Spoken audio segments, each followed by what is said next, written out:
Hello everyone, I am Maria Julia Lelea Cibarado, and for today I will be going to discuss the Roman art and architecture.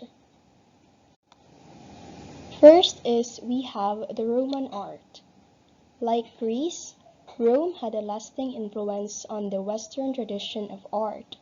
Roman art includes the visual arts produced in ancient Rome and in the territories of the Roman Empire. Major forms of Roman art are architecture, painting, sculpture, and mosaic work. Ancient Roman buildings and other structures combine function and beauty. They demonstrate the Romans' genius and skill in engineering and architecture. Roman art.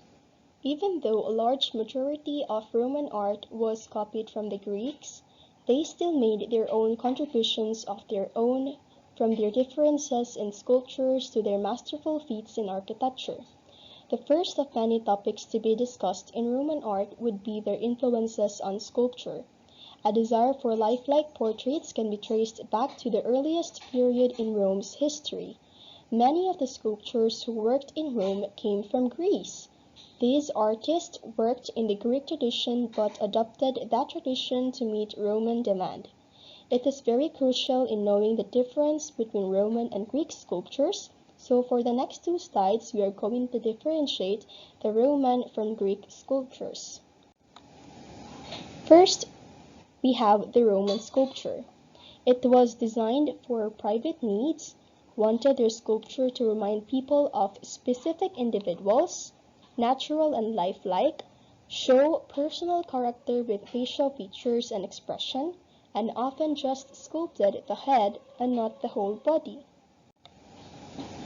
Greek sculpture preferred idealistic portraits designed for public monuments, usually sculpted the entire body, and considered a sculpture of a head or a bust incomplete.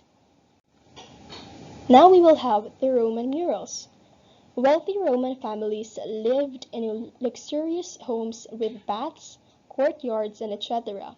But they did not like to hang paintings on the walls, so instead they had murals painted.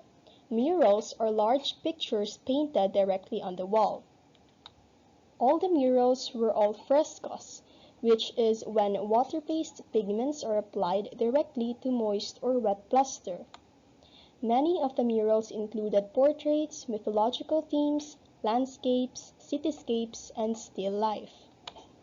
Hellenistic artists influenced many of these works, and Pompeii is a great example of the discovery of many of these mural paintings.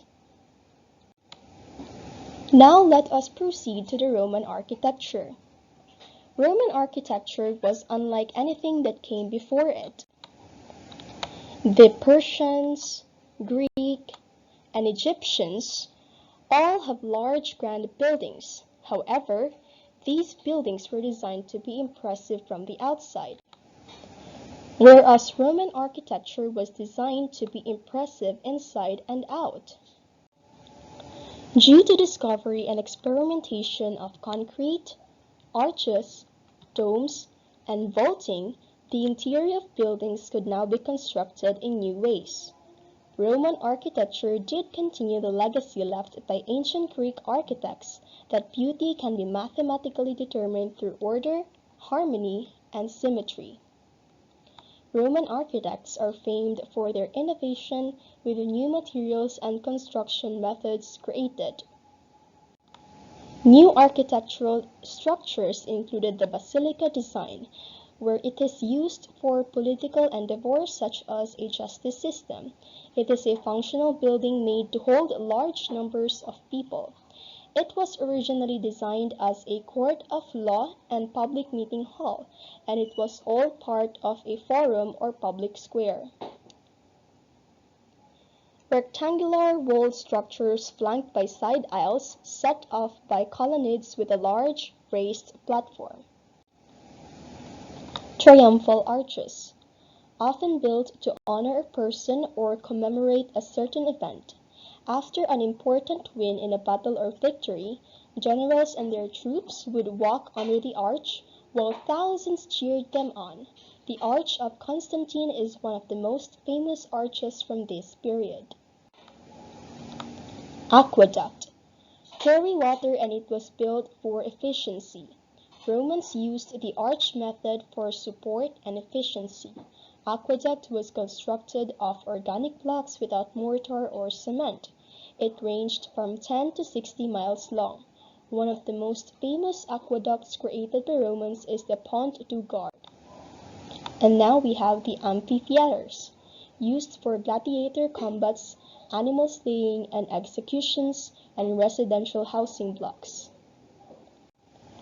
Roman architect initially built with volcanic stone that was native to Italy, then travertine due to increased durability, marble because of its extravagance, and then concrete which can be molded into many shapes and sizes.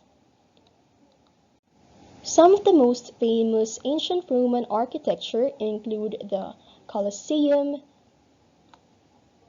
Castle Sant'Angelo, Aqueduct of Segovia, and Mason Quarry. And that would be all. Thank you for listening, everyone.